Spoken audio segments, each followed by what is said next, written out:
কালি গণৰাজ্য দিৱস আৰু এই গণৰাজ্য দিৱসৰ লগত সংগতি ৰাখি আমাৰ বৰপেটাৰ আৰক্ষী থানাৰ ভাৰপ্ৰাপ্ত আৰক্ষী বিষয়া তেখেতৰ নেতৃত্বত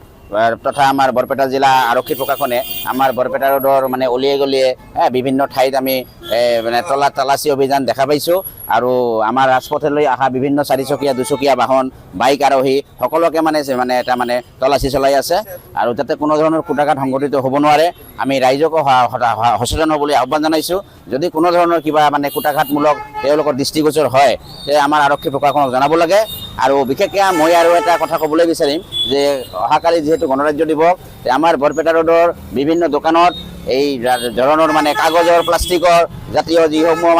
মানে জাতীয় পতাকা বিক্ৰী হৈ আছে আৰু অহাকালি দেখা যায় যে প্ৰত্যেকবাৰে গণৰাজ্য দিৱসত আৰু 15 আগষ্টত আমি দেখা পাইছোঁ যে বিভিন্ন আমাৰ সৰ্বসাধাৰণ ৰাইজ যে আমাৰ দুচকীয়া চাৰিচকীয়া বাহন